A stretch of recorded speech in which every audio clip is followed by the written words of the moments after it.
Well, let's go live to Jerusalem, straight to our diplomatic correspondent, Paul Adams. And Paul, just quickly, first of all, as we shift phases according to Israel's military, your assessment of what we were just listening to. Well, I think that note of urgency was very, very marked, wasn't it, Matthew? This was, I think, the sternest, strongest, most perhaps impassioned warning from the Israelis that we have seen so far. And I think it's also the first time that they have said that when this is over, you can go back.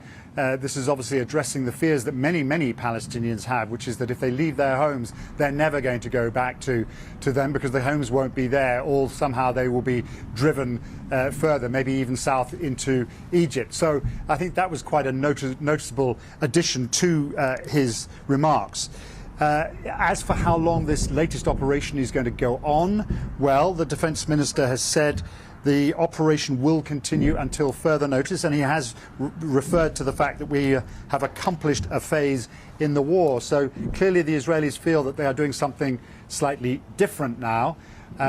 Whether this is something that is going to continue in the coming days, we don't know, or whether they feel they have somehow accomplished something. We also don't know that.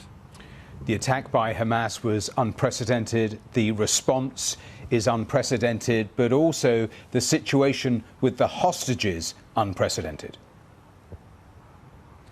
I think this is really interesting, Matthew. The pressure, the sense of pressure on the government is mounting day by day. It's really, really palpable. There's another demonstration going on in Tel Aviv today. As you've already mentioned, the relatives are demanding to meet with the Prime Minister and the Defence Minister. That meeting, we believe, is going to take place later this evening. And if I could just read you from the statement put out by a spokesperson for the hostages and missing families.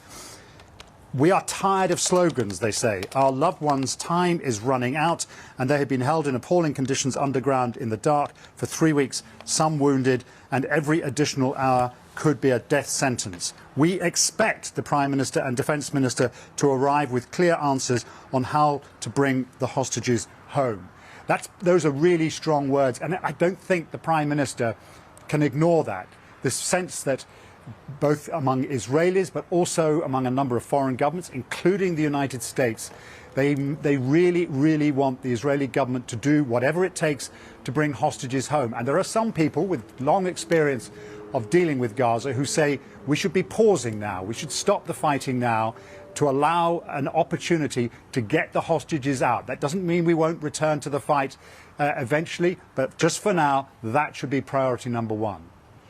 Paul Adams there in Jerusalem, thanks very much. Well, the bombardment in Gaza is continuing. I was just looking out of the corner of my eye, another plume of smoke there, and we've seen that in the intensification of this over the last 24 hours. The scene of the skyline there, you see the clouds of smoke. They have been throughout the course of the last little while as Israel moves phases, and our correspondent telling us just what that was like on the ground. And of course, at the same time, communications cut off, but we were able to finally reach our correspondent Rushdi Abualouf in Gaza a little earlier. He used a satellite telephone to communicate with us. Have a listen to this.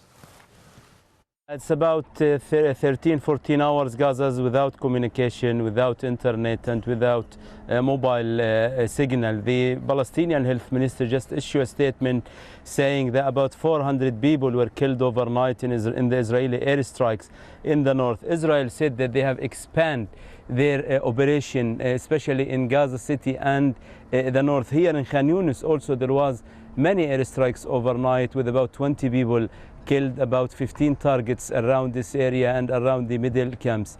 People are really worried since the Israel is cutting all the communication. People can't communicate with their relatives, with their friends in Gaza City and the north, and people were really in panic. I saw people in the streets today, less people in the streets than yesterday.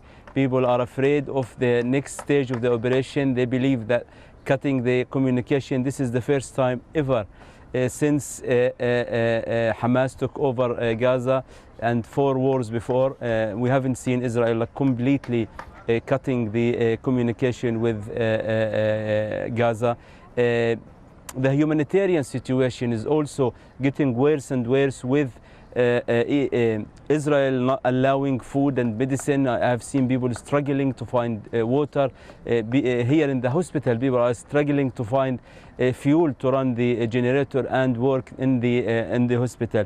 The medical crews are struggling. The ambulance services is almost shut down since the morning. They say we don't know where to go and how to communicate with the people.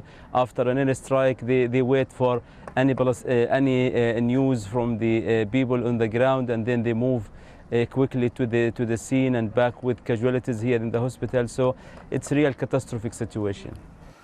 Our correspondent there on the ground in southern Gaza. Let me